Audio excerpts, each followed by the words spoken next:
to engineering reluctantly. And matter of fact, he dabbled in a few business classes, but he went off in engineering, and he was at Virginia Tech in his junior year. And we're starting to breathe a sigh of relief when we get him through.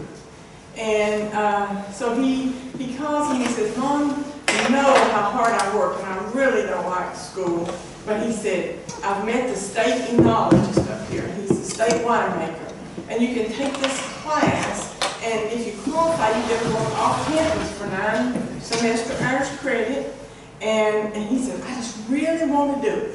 And I'm going to graduate in the middle of the year anyway, so it's not going to put me behind." We had this good argument. So we said yes. And that was the beginning of the end. So he goes up, and you know, the internship starts about the time school starts back, and that's about the middle or the third week of August. And he goes up in July. He goes into July. He went around and interviewed at 3 wineries. Prince Michelle, Culpeper, Williamsburg, and Chateau Morset were all big wineries, and they took interns. And so he goes on up in July. He stays August, September, October. He should be finished. He stays November. They give him a raise. They're still there. It's almost Christmas. And he calls home and he says, "Mom, get Dad on the other line." Have you ever had that kind of phone call? It's going to be momentous. It may not be good. It may not be bad. He said, "I decided I don't want to be an engineer." He's a junior, mind you. "I want to be a winemaker." I said, "David, are you crazy? We live in Wise County." He said, "Mom, I've researched it. Wherever apples will grow, grapes will grow." I said, "David, you don't bring wine in this family." He said, "Mom, you can learn. You can make a wine."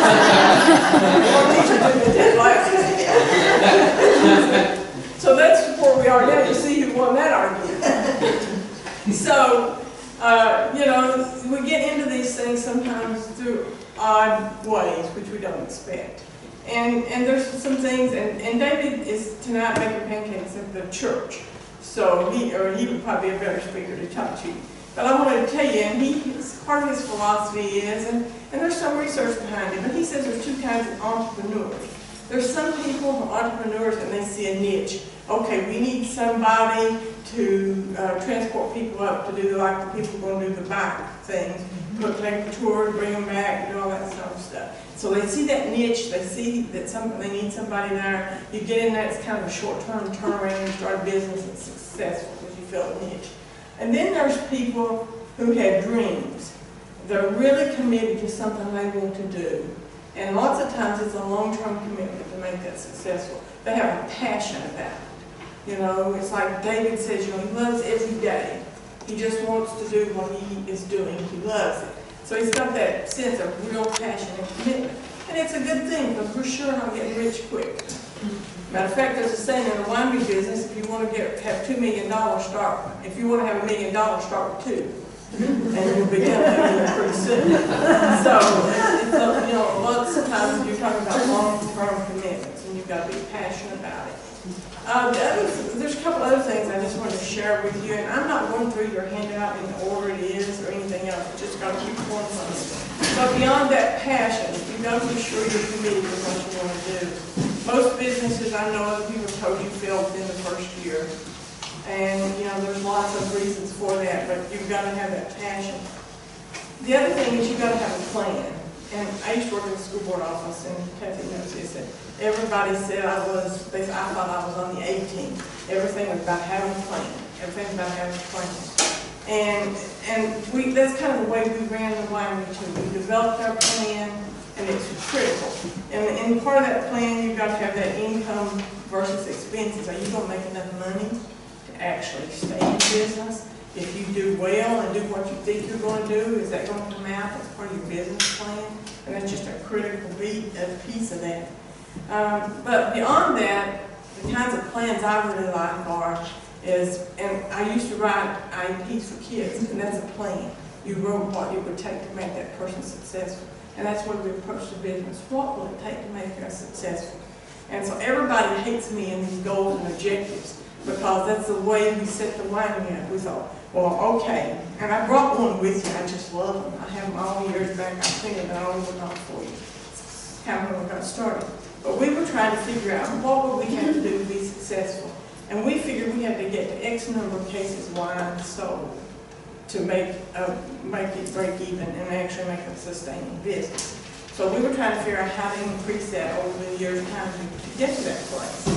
And so what we decided on this particular year, the goal statement for that particular year, we would have to sell 1,500 cases by December 31st. And then we were going to do that by these strategies. We were going to improve marketing. We were going to win awards for wines. We were going to have a wine club. We were going to go to festivals. We were going to increase sales room staff. We were going to have more wine shipments. We were going to have better signage. And we were going to utilize interesting and useful web sites. So that's in that goal, it's a lot of things. So each one of those things were becoming an objective. Okay, so we took the tasting room and we wanted to increase the sale. So we said, well, on the sales, we'll increase it by 20% over 2011. That meant we had to know what foot traffic was in 2011. And then we would do that by having events and more attendance at each event. So we were projecting that we would have to have 4,530 sales transactions. So to be successful at that, with the average transaction being $50 per transaction. And we knew $50 was about what the transactions were from the year before. And so we were trying to increase sales. So that was our objective. And then you had to have strategy. So I know this, you think I'm crazy, but folks, this is really going to think about how you're going to do it. So the strategies were, we were going to do tasting room sales training. In other words, everybody would help us go in some training in wine sales and sales training. And so then the second thing we were going to do, we were going to use social media. Using social media, Facebook business, we're going to increase the number of friends to 5,000 by 12/11. Let me tell you, this drives my husband crazy. He says, drop those numbers down, drop those numbers down. We never, hardly ever met any of these. A few of them we have. But if you don't plan big, you never get there. That's right. You know, so you've got to plan big. Some of them we met, some of them we didn't. And then we're doing like quarterly reports and semi-annual reports. And so semi-annually, we had increased our friends by 1,499. That was pretty darn good. You know, we're making progress. Was it 5,000? No, but you learn. We did MailChimp. We talked about it and how many got in. Twitter, and we talked about how we want to increase those. Then the wine club, we talked about how many we had, how many more we want to increase it by. And so each of those strategies that we talked about before, we went out and wrote strategies for, and some of them had more than one. So like on the events. And we'll talk about those. Sometimes you just can't make wine. One of the things we were going to do, we made wine and we were going to win awards. Well, that does help you a little bit in that it gets you free publicity. That's what it does for you. That's about it. Because winning awards doesn't necessarily affect how much better the wine is or not. People don't always understand that, you know. But winning awards get you free publicity. And so that was one of the things we were looking for on winning awards. So we set about making wines that people like that would win awards. And if you come to the tasting room, you'll see for a small wine we've won. And we've won some pretty impressive awards. We've won Best of Reds and Wines of the South. We've won Best Dessert Wine. We won the Virginia Governor's Cup recently, placed at a silver level. So, you know, we've had lots of nice awards. And then we picked some competitions that we thought we had a good chance of winning. You know, we don't go out and enter something in a competition that 5,000 other people are entering in. We try to find it may be a big competition, but if you enter in a varietal, which means you pick out a grape that you've got that you know it's really good, like the Dog Blanc, that makes a great dessert wine, same one Canadian juice all over Canada. It's cold here in Wise County. We pick that grape. We win Best Dessert Wine in the Wines of the South. That's in 13 states. That looks really good. It makes for great publicity. So winning awards was just a strategy to do what? Sell more wine. To keep us in business a little bit longer. So when you're looking at that plan, you kind of have to break that down. You just can't say we're going to open up the best place and have great customers and everybody's going to come, we're going to figure out how you're going to get those customers there, how you're going to get them to buy what you're selling, and how you're going to keep them. That's another problem we find. Gosh, when you first open up, everybody loves you. They come. And then in about a year, somebody else opens up, and they go there. So then you got to figure out, what am I going to do to keep people coming back to our business? So, you know, that's another part of one of those strategies. Somebody did a workshop I went to, and they said it was the 4 P's. Have the passion, have the plan, have the persistence, which is you've got to be ready for more than a year, and you got to pivot. And I thought the pivot one was really important because I hadn't thought about it like that. Okay, so here we are, we're making wine, we're doing all this. So, and after about a year, and I've gone around, I've spoken to every club in Southwest Virginia, and you know, we've done all sorts of things. Then we decided we got to do something more. So then we decided, hey, so we were one of the first people that started having sipping paints. Now everybody's doing it. But we were like one of the first in the whole state of Virginia in the wineries. So that was kind of a little pivot. It's still selling our wine. People get to taste our wine. It gets people in the tasting room might have never been there before or wouldn't necessarily come. But so we're trying to get them there to try the product. So we did a lot of activities like that. Murder mystery, same thing. You're trying to get people there. Once they're there, they'll try your wine. If they like it, they'll come back. So we've even tried Midnight Madness at Food City in Abingdon. We went there and stayed all night and did free tastings there. So, you know. Did it help? Well, someone actually, here's how we figure out did it help or not. I told you, I'm one of these plan people. Okay, so not when we get an event, then we evaluate the event. Right. Did this work or not? Okay, let's say we had 2 festivals.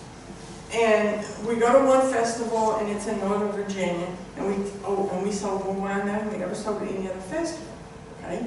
And it's, oh, this is great. Here I come out with my little Excel spreadsheet. And I'll say it cost us this much to stay, this much to travel, this much in extra wages, and we started costing all that out, and then we sold this much. Did we make more than when we went to Blacksburg? No. We didn't make more than when we went to Waterfall Fling. When we started costing out the expenses. So guess what? We haven't been back. So you have to say, does it work? That's my favorite word. Does it work? Sometimes we love things because it's fun. People come in and see them. You got to cost out what did it cost you. So you have a little sheet. So we even have broken that down in some cases to when we get somebody's email. We count that as a dollar. So that's like a cost. It's a plus to us. Yeah. So you're counting off your expenses, you're counting what you got out of it. And so you really have to say, is what I'm doing working? And when it's not, then that's when you have to pivot to something else. So we have tried everything from having people singing our songs, to a Burl Ives imitation, to Cowboy Dandy Don, you know, and Dandy Don didn't work. He's a nice guy, we couldn't have him back, you know. So you have to look at what will work to meet the goals that you set, that you feel like you need to have your business be successful. And sometimes those goals have to change and those strategies have to change too. We were just going on great guns in about 2011. And about 2012, right before Christmas, major coal layoffs. Then the next year was terrible, and so we dropped like a third or more of sales, of the sales that we were selling. So really, that's when we really started looking at these kinds of things to do. Now we are in, I don't even know how many, but we're in more than 10 food cities. And so we're in lots of restaurants, and did we start out, we weren't going to wholesale our wines when we started. Matter of fact, David was so idealistic. I thought how he sucked us into this. But he started out and he just said, well, Mom, I don't want to be famous for making sweet wines. I don't even want to be known for making sweet wines. We're not making any sweet wines. So the first year we had one a little bit sweet, and everybody comes in and they say, don't you have sweet red wine? No. And I said, look, David, we got to have real sweet red wine. I told you I'm not making a sweet red wine.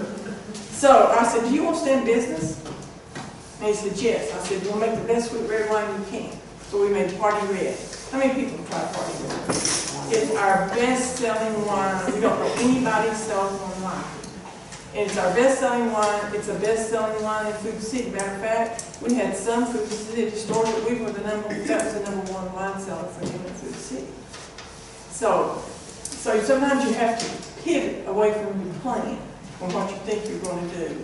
So sweet red wines. Matter of fact, we found out we also have to change. You know, we love the Imboden. It sounded great. It was a Chardonnay style. Chardonnay is the biggest seller, you know, one of the biggest wine sellers across the country. And guess what? Terrible for us. People here don't like dry, oaky wine. Things are buttery. I appreciate the butter, not many other people.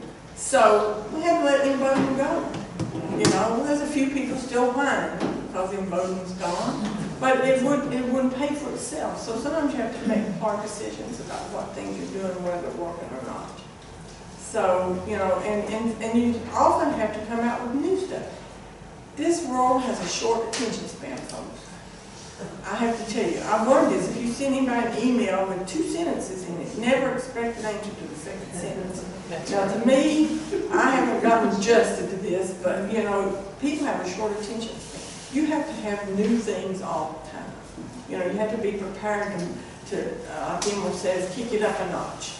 You know, you've got to be working on things like that all the time when you're doing a new business. So that last step, which I'm almost out of time too, but I'm sorry. But that last step when I said kick it up a notch is so important in terms of changing and pivoting and working. You know, when sales go down, so we had to go into wholesale. So now a significant percent of our sales are wholesale sales. But you know, that wholesale, when January comes and it snows and rains and snows and rains and nobody comes, most wineries shut down. We don't. We stay open on a limited schedule. But wholesale helps us get through that January, February, March, which is the worst months for wine sales for all wineries. So, you know, you have to figure out what can you do to make it work. So, okay, just a couple more things and I will hush you, and I'll let you ask some questions. I can't stress enough about seeking professional help. Sometimes that involves an exit plan in case things don't go well. And so we were fortunate. We went to a small business and talked to Tim Blankenbecker, and he said, you need an accountant and you need a lawyer.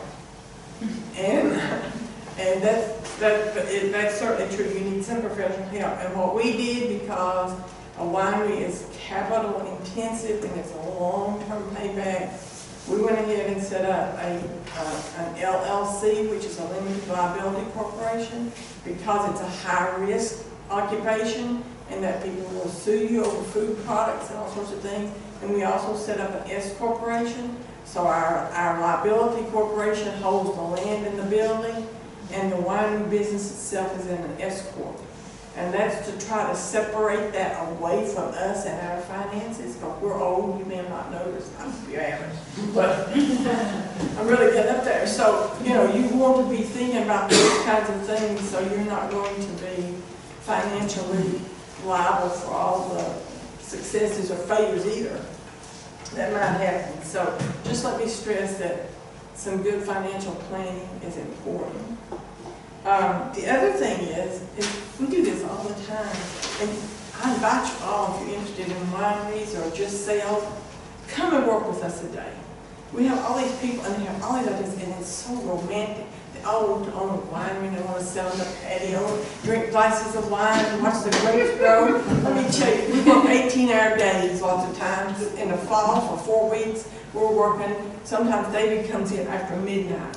And, you know, so you've got to be ready to put in a lot of hours. So we say, come and work with us a day, any day you want. And we never see most of those people again. So, you know, if you're going into a business that you don't know, and you haven't seen people doing it, and you don't know what the hours are like, go work with them a day. You may decide you want to do a different business. You know, because it's a great piece of advice. So, and the other thing is most businesses are willing to share with you their mistakes and their things that work for them. And when we first got started, I know Betsy, is over in Russell County and Vincent's Vineyard, and we stay on the phone to each other. You know, she called me over and over, and you know, I've given other people our business plan. It's old, but you know, we now go with goals and objectives all the time, which I love. That's what I did in my job before, so it just, I'm good that I know. Everybody else hates them. There she is again. Figuring out whether we're successful or not. That doesn't take too much figuring. But it's important to do that. And I have to tell you one more thing about your family. Several of you have family businesses. Okay. You can tell I'm enthusiastic. I have lots of ideas. I love having fun and planning. It's fun. My son's the same way. We're just into it. We're just go, go, go. Ideas created, and my husband's like, ah! He has no fingernails left, you know, and he's terrified. And so, you know, we're wanting to jump out here and spend to, you know, here. We're going to make maple syrup. I'm going to talk with you about that in just a minute. We just got through making sparkling wine. You love karaoke, right? Okay. And we've got cider in the tank. We're going to have hard cider coming out. Soon as I figure out how to get that label for you, which is just sit back to me. There's a lot of paperwork businesses between them. I can't begin to tell you, and the winery business has got more than most. But there's just a lot of things, and Ron is just like, you know, and so you need to be sure who's going to do what in the business and how you're going to make decisions. So one day we jumped in and did something and it turned out badly. And we were talking about it, we were having a meeting about it, and so we looked over to Ron and we said, well, why did you let us do that? You know how we are, we just jump in and do things. You should. He said, like, I knew it's going to be my fault in the end anyway, I just go ahead and take the blame for it. So you need to be sure that you've worked out those kinds of things, so if you lose your business, you don't lose your family. That happens to some families. So be sure if you lose your business, you don't lose your family, because that's what's the most important. And it's a lot harder sometimes to work with family. I worked at the school board also, and that's another thing. If you're leaving a job where somebody's been paying you on a regular basis and you never worried about getting a check, and you've got time off and things like that, and vacations, and then you all of a sudden benefits, and all of a sudden you go into business for yourself.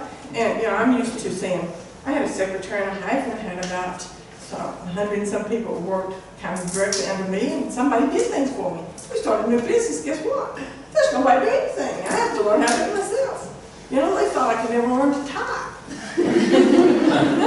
Thank God there's computers and they're easy for typing. So, but you know, you have to think about that. You know, checks don't just roll in and you just don't get time off. And there's a whole lot of different things. So think about some of those things when you're planning. Now, if you will, I'm doing a little bit of marketing for you. You have a little sheet that says Maple Syrup Festival and Pancake Brunch. You're still breakfast because here's a draft copy. But I want you to fill out that bottom sheet for me. And we're going to put it in a little stack. And we're going to let somebody win a bottle of Wise County maple syrup. So if I could take those up. And Kevin, if you've got a hat or a bowl, and we've got all kinds of stuff like that. Everybody have a. And the reason I'm doing this is, I just want to give you all maple syrup. That's an $8 bottle. No, not really. But what I'm really going to do is I want you to think about the winery. Number 2, I want your email address. Because unless you check that little box at the bottom, you're going to be added to our newsletter. And you'll start getting a monthly newsletter that tells you what's going on at the winery. We're not supposed to check that? Don't check that little box. I did, so mark it. Mark it out. Yeah, I might throw your name out. But this is just, I just wanted to, she said tonight's class was on marketing. And, you know, we're all the time doing little contests and stuff at the winery. Like, we're getting ready to, we have a bar for our cider. And this bar is cut from a tree. This is what I'm going to tell you. The bar is cut from a tree that grew on Bear Creek. We are in the north branch of Bear Creek that runs into Wise Lake, and it runs on out. And so this bear was in a tree on Bear Creek. And our cider is going to be called, what do you think? Bear Creek cider. So we're getting ready to have a big contest, and what we're going to do, we're going to let people name the bear. So we'll get lots of interest, they'll generate interest, and people buy into that, and they'll talk about what's a good name for the bear. And of course, then we'll take the winner's picture, we're going to post it on Facebook, we're going to say they're going to get a discount, and everybody enters the competition will do what? They'll get a discount on the first sale of the site. So just a little bit on how you do this kind of marketing. The maple syrup is a new thing you've added. The maple syrup is new. We don't expect to get rich in maple syrup. Let me tell you, we've got 12 gallons so far, so you're going to get a limited amount. 12 gallons, that's about 150 some jars. Depends on whether an 8-ounce jar or a 16-ounce jar. That's probably well over, it takes about anywhere from 60 to 100 gallons of sap to make 1 gallon of maple syrup. And so my son, I told him, I saw a sign in one of the maple syrup books and it said, may all your maple syrup come in at 3%. And so we thought that was kind of a joke. And so the other day, David just kept going, come on, this off the tree in the yard is 3%. 3%. Well, that just means you have to boil that, like if you had 300 cups, you get 1 cup. So, but anybody got any questions while we're waiting for the paper to the sheets? And I will tell you, maple syrup is delicious. We're going to have a little cookbook. We'll also have, we're going to do free tastings and tours and tastings. All right. Do you have the wedding menu now? Oh yes, that's another pivot. You know, they wasn't happy about it. Are you sure this makes money?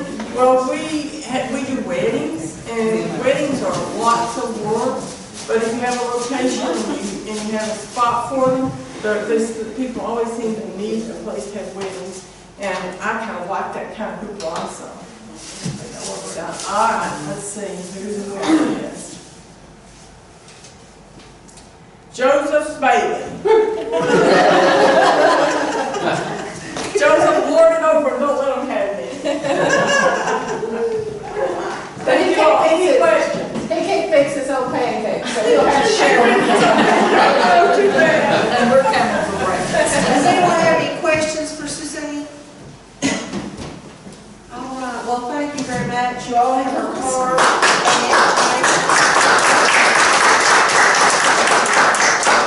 I really appreciate it.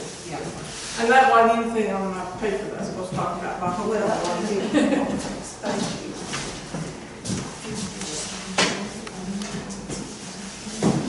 All right, for our next portion of the program, we're going to have Jenna Wagner and Matt Bolas. They are in marketing, and they represent 2 different companies. I'll let you tell about that, too. You have some more of your handouts, we have to give you one extra set. I had all of them out that I brought. Okay, But that's I'll fine. send you. That's I'll all right. send you the We'll get some, we can do some sharing. So, you want to talk about what it is? Yeah. All right, thanks, Jenna. I do have to tell a story on Suzanne. My sister-in-law came in town back over the summer, and we went to Stomp Race. And as a result, she played music, and we were stomping around in the bucket, dancing, and then as a result of we bought into the campaign, and we got a bottle of wine with our picture on it. That was really cool. And they look alike. We do look a little, she has like reddish hair, but we do look a lot alike. Yeah. That's a good marketing idea. It just brings people, it does, you know, you don't really make any money off of stomping group. And the funniest thing is David said, now Mom, I don't want anybody putting their feet in my grapes. It's kind of hard to work with. And so I said, look, we'll spray their feet down with alcohol. Besides, it's making wine. It's going to be alcohol anyway. But so we have to make people wash their feet and spray them. So this year we finally gave up on the spraying their feet with alcohol. If you had a sore in the way, it killed you.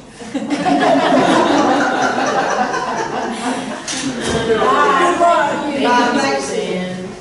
So So part of what we're going to talk about today is authentic experiences. That's an experience that you can't get many places, including the rest of Southwest Virginia. So Matt and I are going to talk to you about marketing today. So I'm Jenna Wagner. I'm the marketing director for the Friends of Southwest Virginia. We're based in Abingdon, but we cover the 19 counties that compile Southwest Virginia. So I execute on our social strategy, our email campaigns, and really just promote Southwest Virginia overall, not only to residents but also to visitors to come experience the unique assets that we have. Do you want to talk about introduce yourself? Yeah, I'm Matt Bolas. I'm with the High Road Agency. We're a full-service marketing agency, video, digital, social, ad creative, storytelling. I've been in this role going on a year, but I was the Vice President of the Bristol Chamber of Commerce and its Director of Tourism for almost 20 years. So there was an opportunity at the agency, and I'm like, let's see what's on the other side of the curtain. So there's an opportunity there, and I'm glad I lead their tourism development and small business department. We work with a variety of partners and customize their needs, because everyone's marketing plan in here is going to be different. I mean, we all know that it has to be different because your products and services are different. So we're going to give examples of things that we talk about and things that we do, and maybe those can correlate to what you're doing, and maybe you can pull off some of the secret sauce, so to speak. Y'all remember the secret sauce commercial in fast food? That was kind of our niche there. So that's a little bit about me. Yeah, and we're going to give you a lot of information tonight, so please interrupt us, ask questions if it's not pertinent to your business. Say, hey, I don't think we need to cover that. Like, we're absolutely flexible. So actually, before we start, can we just go around the room and maybe introduce yourselves and say a little bit about your business, just so that we know kind of who we're talking to? Do you all want to start? Okay. Very Nitty, and we have a business called Trinity Floors. We sell actually any kind of flooring, and we do installation. This is my wife Judy, so she's the other half of the two halves. Jennifer Bailey, Sugar Hill Creek. Joseph Bailey, Sugar Hill Brewing Company. Melissa Gordon, my daughters Maddie and Raleigh, and I Klitsch Life Outfitters. I'm Donna Johnson. I'm the Prince River Adventure. We offer a shuttle and rental service for the tubes and the kayaks and the Prince River. I'm Steve Austin. I operate Hometown Hardware. So you really don't know. Yeah, I'm Josie Phillips, and I'm just studying management for college. I'm Jacqueline Edward, and I'm still up in the air about exactly what I do. So, in a couple different ways. I'm Cindy Wright, and I hopefully will be doing the dewdrop and the hometown cooking. I'm Heather Jordan. I have gingerbread designs. I do lots of decals, tumblers, shirts, and scrunchies, some women's and kids clothing too. Cool. Well, thank you all for having us. We're delighted to be here and speak to you about marketing. It's what Matt and I both love. It's what we do every day, so we're passionate about it, as Suzanne mentioned. So if you have any questions after the fact, like I said, we're going to go through a lot of information. So you have each of our business cards, so don't hesitate to reach out and reach out to Kathy, and she can point you in the right direction too. So just really quickly, I want to talk a little bit about Southwest Virginia overall. So our organization, the Friends of Southwest Virginia, this is our footprint. So you think it's a huge footprint, lots of miles. So we have a unique partnership in that we are affiliated with the Department of Housing and Community Development, which is affiliated with their Main Street program. So it's really kind of a cool tie-in. But we cover 19 counties, 4 cities, and 54 towns. We go from Lee County all the way up to Franklin County, so just shy of Roanoke. And a lot of the assets that we promote include outdoor recreation, music, craft, downtown, small businesses, wine, beer, food, all the unique assets that we have in the region. And some of the challenges that we face, I'm sure are some of the challenges that you all have faced with expanding your businesses that are already open. So we have a large footprint and we can't be everywhere at one time, but we have a little bit of a small team. There's about 5 people on our staff. And we have limited funds, resources, partners feel overwhelmed. We have multiple audiences. Who Matt used to target at the SWVA in Bristol is very different from who Rocky Mount or Franklin County or Dickinson County approach from a visitor standpoint.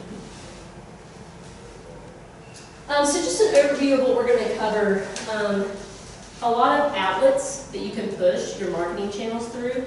Some goal setting, target audiences and markets, branding, storytelling, content, social media, PR, email database, and kind of how all of these integrate together and why it's important to keep different channels in mind when you're starting your marketing plan. And on this, there's something I'll point out is you may be stronger in some areas. We understand that, you know, we understand the amount of staff can be a challenge.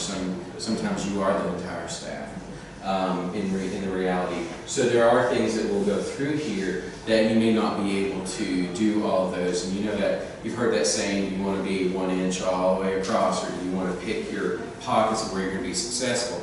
I think you need to pick your pockets for sure and focus your energies on that. It might be social media is your important thing.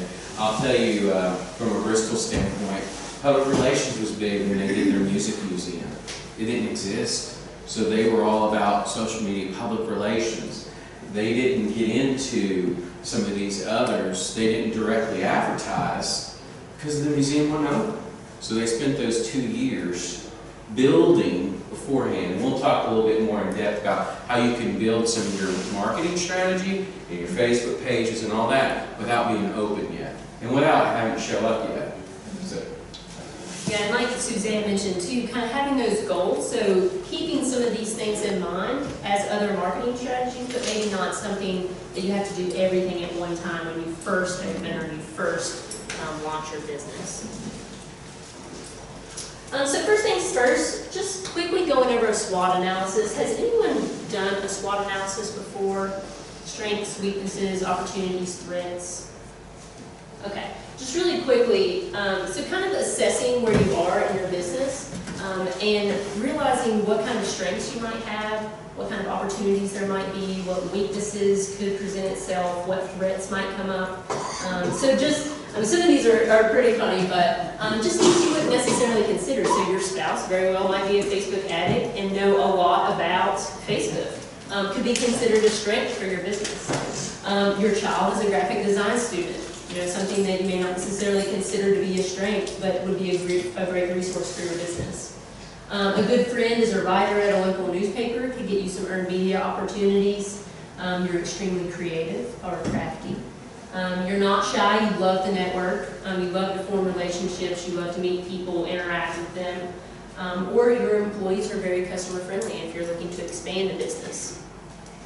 So I just want to get you thinking through kind of what a SWOT analysis might look like, so you can be thinking about these things as you're writing your marketing plan. And you want to emphasize your strengths, obviously. Mm-hmm. And then when you go weaknesses, what we like to call them improvement opportunities. Areas for improvement. So the weakness might be cash flow. It could be that your staff doesn't have any marketing experience, that you're very ground level, that you've gotten poor customer service feedback in the past. Have capacity and time limitations. You may be the only one that's doing marketing. And then your past advertising may not necessarily have worked in the past, that you need to make that pivot. You need to go in a different direction. Some opportunities could be social media, PR, writing press releases, digging into that a little bit more. Co-op advertising, whether it's advertising with Main Street and some of the things that Kathy has going on, or it could be working with us. And from a larger regional perspective and doing some co-op opportunities. There's a pie company who partnered with a brewery who did pints and pies, and the tickets sold out in 8 hours. I didn't get a ticket. But it was a unique opportunity. Just went through social media and Facebook and did it. Following that has great pies, threw it in with brewery, and they both benefited each other. Partnerships like that, you co-op that. Those are just one example of things that you could do. It may be non-traditional, but that in today's world of being unique and being different, that is an opportunity to market your services. And it goes kind of along with our next point here, niche market and trends, Yeah, what's very hot much. right now, back here. But taking a little bit of a different, two very different demographics and combining them into one, for one event. And then referrals are a big opportunity. And we'll talk about word of mouth later on. So some of the threats could be competitor has more marketing money, someone that has a similar business idea to you might have more resources. Negative media coverage of your product, your industry, the service that you're going into, inaccurate rhetoric among consumers, or past business failures that are issues. So developing your marketing plan, these are just some questions to think through as you're composing what your goals might look like for the next year, 2 years.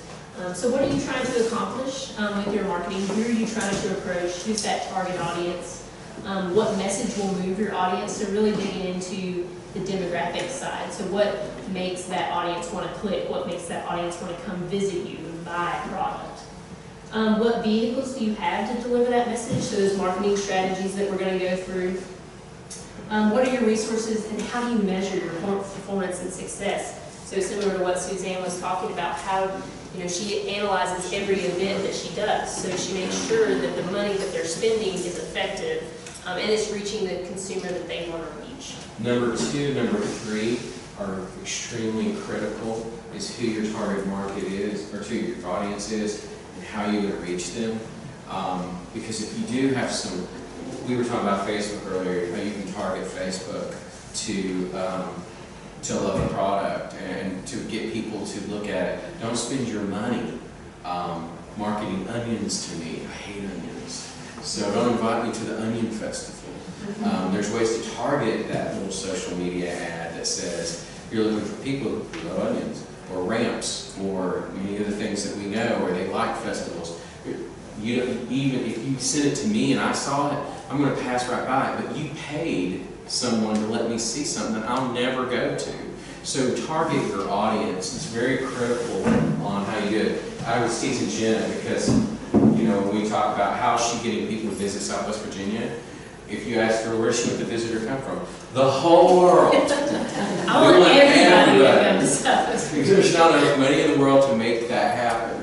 So she has strategies, 81, 58, the different ways, the states that surround. There's also marketing within. We've all done the vacation where we've spent money when we've gone to Barter and Avenue, or we did a weekend in Blacksburg. It's okay to travel within the state. I came from Bristol, so it's okay to cross the state line. People don't see those necessarily.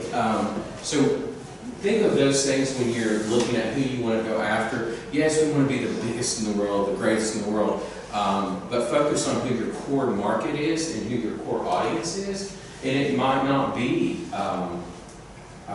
50 miles away. That's okay. That's absolutely okay. There's a few brands that have national marketing. And the reason why they have national marketing is because they have national dollars behind us. So just be aware of that. And who you're approaching, who your target audience is, could be very well be different depending on the channel that you're sending the message through. So Facebook, if you're targeting a baby boomer, age 55 and up, with spends on Facebook, that's very different than who you might be approaching from an Instagram standpoint. Traditionally a millennial demographic, so 24 to 35. So the messaging might be a little bit different. So I'm going to go through our goals that we set from a Southwest Virginia standpoint, because what I really want to drive home to you all here is I came on board a year and a half ago, and I grew up in Bristol. I'm 29. I moved away. I lived in Charlotte for 6 years, and I came home to help promote this region and to increase the local economy. So when I started, we had just launched the brand for Southwest Virginia in October of 2016. Feels like forever ago, but it's only been a year and a half. And at that time, we didn't have a marketing plan. We didn't have a marketing program for Southwest Virginia. So we were very much at the ground level. I mean, Kathy sat in on branding meetings when we were first getting the Southwest Virginia brand up off the ground and running. So we didn't have marketing initiatives. We weren't actively promoting Southwest Virginia. So I wanted you all to see our goals for the first year and our goals for this year, because I think it's very relatable. I don't want you all to look at the Southwest Virginia brand and think that it's, you know, well established and it's been around for a long time. We were literally right in your all's position a year and a half ago. So number one goal being to grow and build our database. We didn't have a database of users to send information to. We didn't know who was wanting more information about Southwest Virginia. Were they interested in music? Were they interested in outdoor recreation? We didn't know those things, and we didn't really have a database full of people to learn more about them. So we were kind of starting at the ground level. And when I say database, I really mean email addresses, names. So an active strategy to gather that information. Like I said, we launched the branding in October of 2016, but we didn't really know where that brand was being utilized. So kind of getting a handle on who's using the logo, what marketing materials is it being put on, so that we can really have what is our baseline. Creating a consistent message and voice. So everything that we do from a marketing perspective from Southwest Virginia, we want it to sound like Southwest Virginia, right? Like what the residents feel like living here. Building out a content strategy, so effectively being prepared as we go out throughout the whole year, being prepared when holidays come up, being prepared when there's certain events in the region we want to help promote, and building content around those things. Creating a suite of assets for the region. You'll see here in a second we launched the brand, and the brand has probably 100+ iterations of the logo.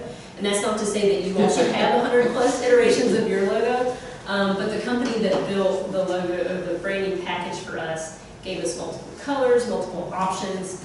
So kind of continuing to create those assets, if you will, and have that database that people can pull from. Establishing those baseline metrics, so how many followers do we have on Facebook? How many followers do we have on Instagram? What are our website metrics? How many people are accessing the website? What pages are they clicking on? How many people are in our email database? Those kind of numbers. And we didn't have those to start off with. And we didn't really know where we stood, so we needed to get kind of that base. What are our numbers? How do we want to grow from here? And then to create ongoing campaigns to really let Southwest Virginia be top of mind, not only among residents, but also among visitors. So that could be digital and social focused campaigns. So that was 16, 17, and so we've shifted just a little bit, pivoted just a little bit going into 2017, 2018. Part of our partnership with the hiring agency and Matt has come really in the last month and a half, 2 to 3 months. Yeah. So we had worked with Matt before that at the Bristol CBD, but now that he's on the agency side of things, we really identified in that first year that we needed a new website. That our website was not going to be the most effective for who we were looking to approach and what our audience was and the content that we wanted to produce. So we're redesigning and redeveloping our website in 2018 and then continuing to develop that content. So doing a little bit better job of telling stories of Southwest Virginia and having a website that we can effectively put that content on. Continuing to build and grow that database, implementing an effective social strategy, which we've had a very large social growth, but we haven't approached it in the most strategic way. So being a little more effective there. Developing a merchandise program, so having vests and shirts and things like that for people to buy all throughout the 19 counties.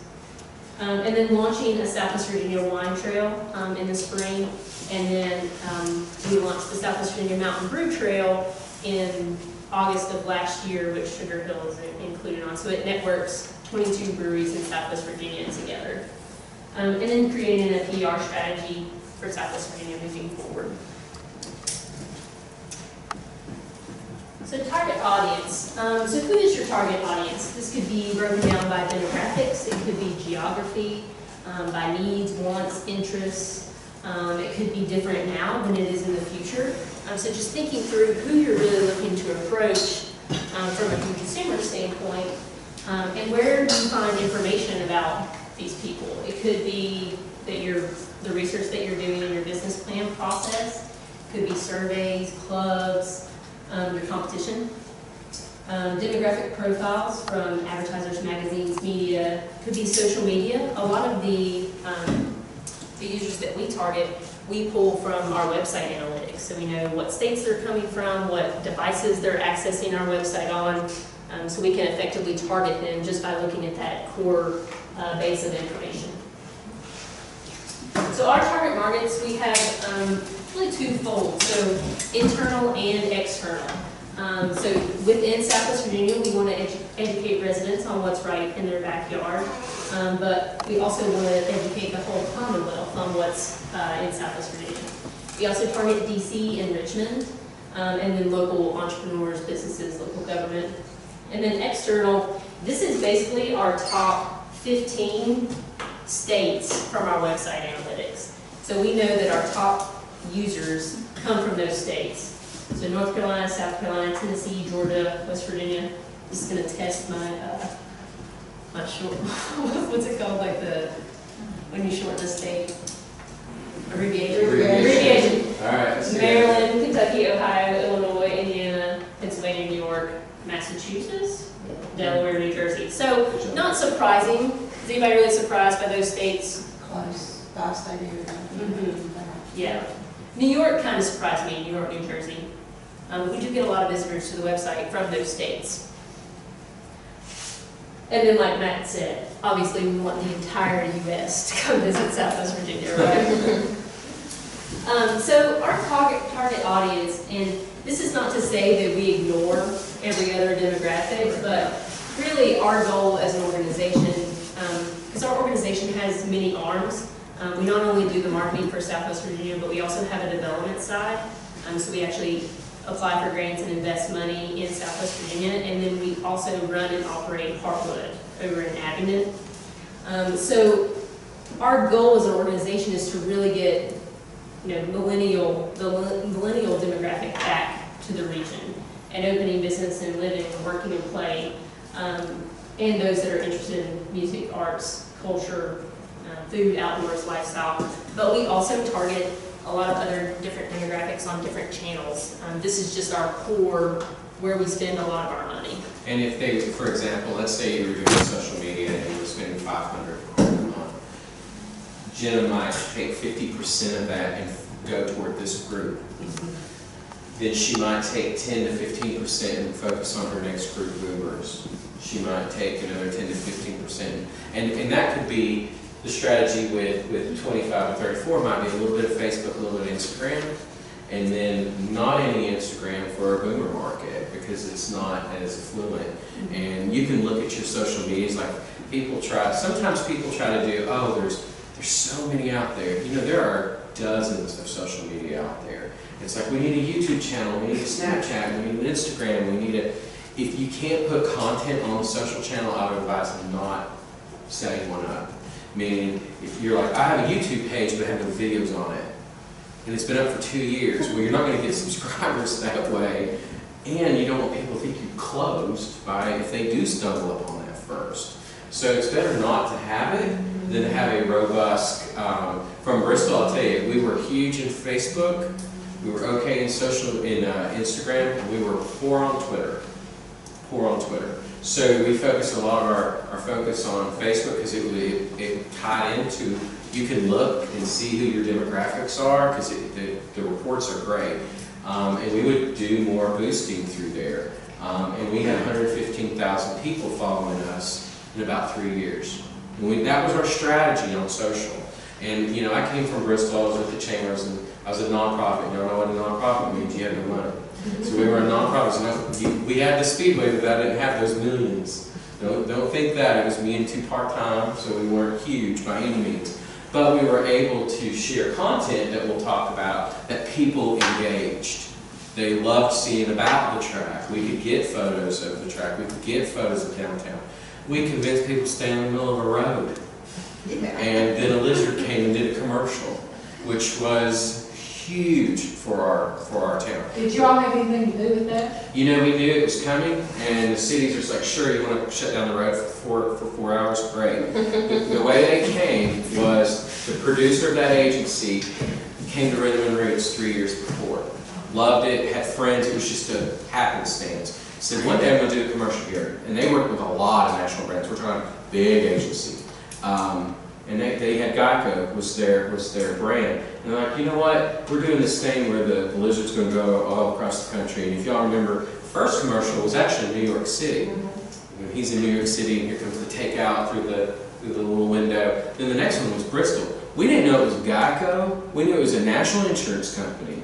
So I was downtown, and we were like, where's Flo? Because we didn't know it was Flo. So I'm going to get selfie with Flo. And then they roll out a box. I kid you not, it's like this tall. It looks like one of those concert boxes on wheels. They roll it out, and they unpack it. There's all this stuffing, and I'm like, what are they doing? It is the hottest day in Bristol. It's like 98. It's so hot.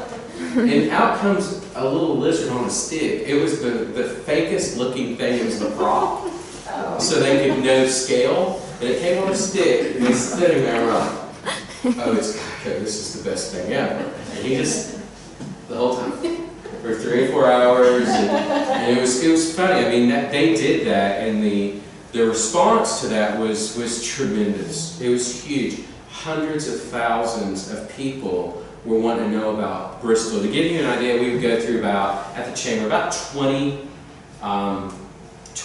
to 25 people would call to ask for moving to Bristol, like relocation, moving to. In the month after, we had over 2,000 people would move. We didn't have enough collateral. I mean, because that was more than 2 years worth. So we had to print more stuff to get people. People would come in all the time and stand in the middle of the road. So we had, our residents were trained not to run over you. Because we knew, everyone who's been to Bristol knows you can do that. But our police had to be a little bit more active the month or so following, because people would just stand out in the middle of the road and get that photo. It's like 4 corners, if y'all ever been to the 4 corners. So it's completely unique, but we ran with it. We saw an opportunity, we ran with it. We did contests on our social, on our webpage. Is it Tenagina or is it Virginia City?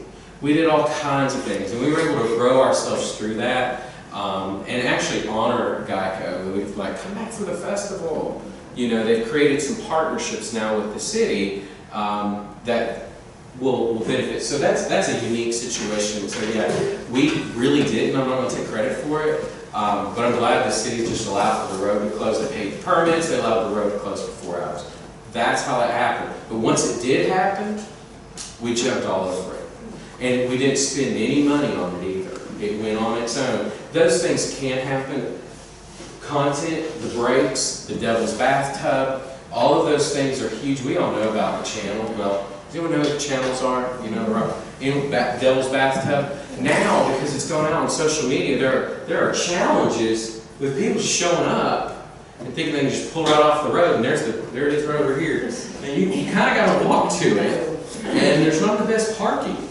So now you're working on plans with the communities to help them. It's a tourist attraction now because the photos are gorgeous. It's incredible. So those are the things that they're working on to happen. But sharing those stories and that content is huge with your target audience, because you're matching that up with outdoor. We're matching out to our visitor with the little Geico lizard. So. That brings up a great point too, how important it is, how important partnerships are, and how important it is to have a great relationship with Kathy and your Main Street program, and also your town council, and so they know that these kind of things can come up, and they're educated about opportunities that may arise and can be flexible. And because if Bristol had said no, that's a huge opportunity just lost. Maybe they didn't know what would come of it if they're not educated on the opportunities that tourism and marketing bring in small business. And they spent about $3 million marketing that ad that no one in Bristol had paid a penny for. So closing the road for 4 hours got them $3 million in marketing, which none of us could afford that. I mean, it's just perfect storm. Yeah, perfect storm. So let's talk about branding a little bit.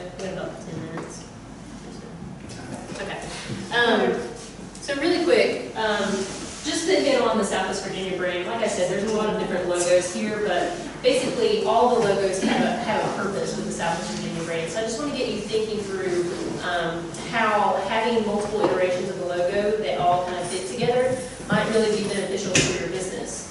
So for example, this one that you see right here that's on my shirt, this is our primary logo that we use for Southwest Virginia, but the logo on the right is one that you might see on a billboard or on merchandise or something that can be seen from far away. Quickly, yeah. Because you'll drive by the one in the middle if it's... And even thinking too how social media and how algorithms change on different social channels on a daily basis. I mean, Facebook just changed their whole way that you're served content in your feed. So what are you all going to see quickly as you're scrolling through your Facebook feed? Are you going to see SWVA, or are you going to take the time to actually read it? So just thinking through how logos might be effective on different channels. You want to do this one? Go. Okay. So obviously any logo for your business is going to be more than just a logo, right? It conveys that sense of that memory, that feeling, something that they experience with your business or maybe experienced in the past. So we're going to play a little bit of a game. These aren't too hard, but we want to see who can recognize the logos on this page. Yeah. Anyone take a stab at one? Target, yeah. Apple, Nike, yeah. Mustang. Yes. Virginia Tourism. That's right, good job. Those weren't too terribly difficult. But as you can see, do they all kind of make you feel something? They tell a story for you all. You get a sense of pride. You relate to one of them over any others. Does anyone have one that really stands out to them? Is anybody a Mustang driver? The people that I know that drive Mustangs are like only Mustangs, right? Like they only have Mustangs. Brand loyalty. Right. Anybody only wear Nike? And I know we use national brands, but I can tell you there's brand loyalty in all your communities. You know, the Dewdrop might be the thing that this area wants to have. Because I can tell you, that happened to the Blackbird Bakery in Bristol, but they didn't go out to become, but they are the Nike, the Apple of bakeries in Bristol. I mean, they are. Cows didn't cheddar rounds. If y'all don't have cheddar rounds for cows, it's the best thing ever. But, you know, those are the things that you can be the best in your community, and it can grow from there. Because I can tell you, Blackbird did not go to, we're open 24 hours a day except for one night. The reason why they're open is because they're constantly baking. Otherwise we'll keep the store open. Except for Sunday night.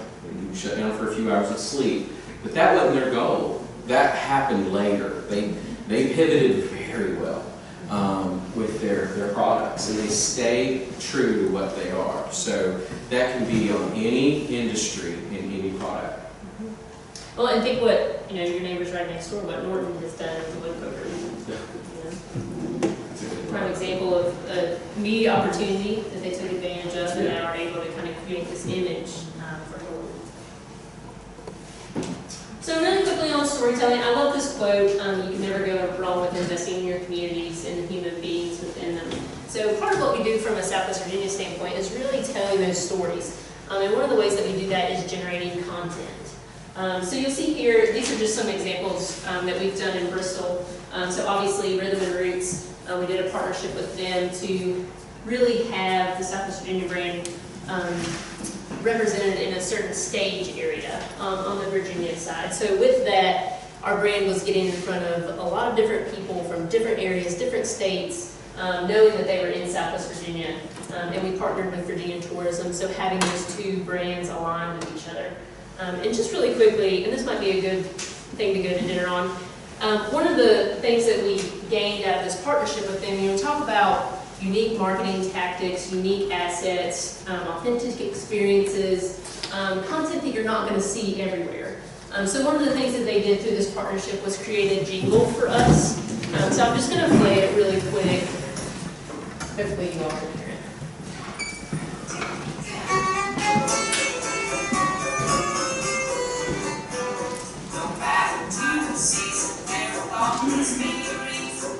See a different side now.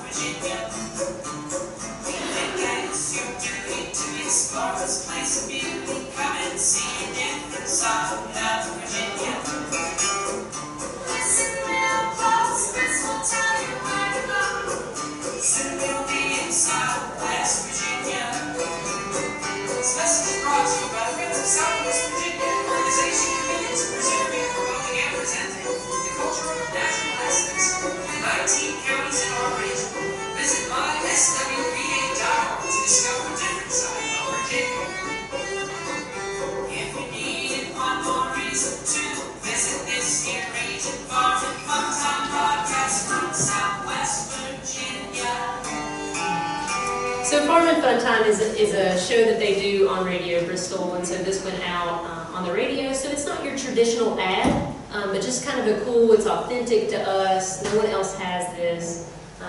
And Well, and Yeah. I was going to say, in terms of your stories, you can do this. You don't have to have a jingle to tell your story. Give me a series of photos on your social, in your website. Training floors, you might show the before and after, and how you finish that, how you transform this ugly to this beauty. You telling the story as you go through that. It might be how you brew, how to create the product. That's your story, how you make that recipe. This is the 80-year-old recipe passed down. This pecan pie is the best pecan pie. This is how we do it. You all catch yourselves watching those things on social media, and it looks like it's real hard to do. It's not. you all do it, huh? You do it. I know you do it. I watched the other night about jalapeno poppers. I hate jalapeno poppers. But I watched that same thing, and I kept sliding on how to make a jalapeno popper. And I don't know why. I'm like, oh, that's how you make a jalapeno popper. And I'm like, maybe I should try jalapeno poppers again. I still don't like them. But, those are the things that people want to see. It's not all cat videos. That's the trend. It's not all cat videos. So that jingle's creative, it's unique, and it went to a very targeted group.